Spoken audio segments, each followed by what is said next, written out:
All right, now we're down to Daniel, the 11th chapter, verse 44. Now remember, this is in the context of NATO, the potter's clay phase. It says, "But tidings out of the east and out of the north shall trouble him." That's the king of the north, the president of the United States of America, and his NATO allies. Germany, Italy, Spain, other allies in NATO, Canada.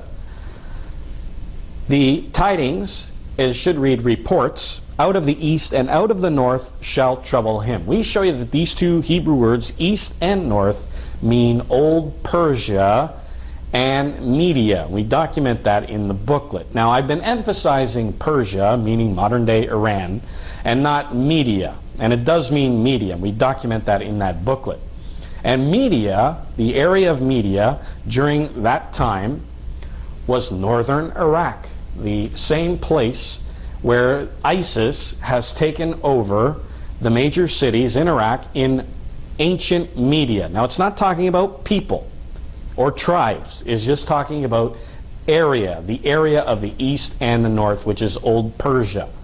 And Old Persia consisted of Afghanistan, Pakistan, and Iran. And, of course, where the Kurds are, and northern Iraq, which is Media.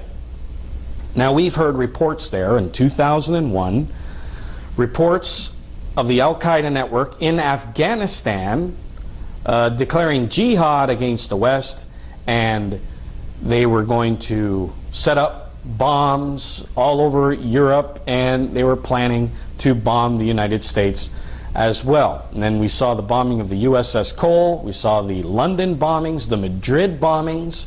So these reports out of the east and out of the north, Old Persia, Afghanistan, and Pakistan, Al-Qaeda came out of Pakistan as well, jihad against the West, these reports troubled us. The fateful day in September 2001, the Twin Towers falling, troubled us. 9/11 troubled us. And then it says, because of all these troubles from these reports out of Afghanistan, it says, "Therefore, as a result of this, he," that's the king of the north, the president of the United States, NATO, "shall go forth with great fury." Now, do we remember the fury back in September 2001 when those Twin Towers fell? Remember the fury. American fury, French, German, that the NATO alliance was so furious about what happened in London, in Madrid, in New York, that they invoked the Article 5 of their charter that says if you attack one of us, you attack us all. And then the approval rating for us to attack Afghanistan and get rid of the Al-Qaeda network was like something like 80 or 90%. And the fury that was going on during that time, the fury in the United States, France, other countries of the NATO allies, they were so furious that it says, with great fury to destroy and to utterly make away, or using the modern language, to annihilate many. This is the war on terror.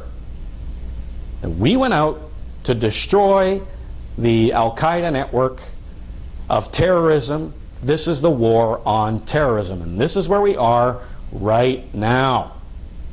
Now, what we see today in northern Iraq is old Media, and we are receiving reports out of there of ISIS taking over 5 cities in northern Iraq and also Iraqi oil fields. And now they're trying to take over a dam which will stop electricity from going into Baghdad, because that's their next target, is Baghdad. So these reports coming out of there are troubling us, especially the Iraqi oil fields. Those are American interests, not to mention the billions of dollars that we have spent to get rid of Saddam Hussein, to set up a democratic government, to try and get oil out of that country as well without any problems.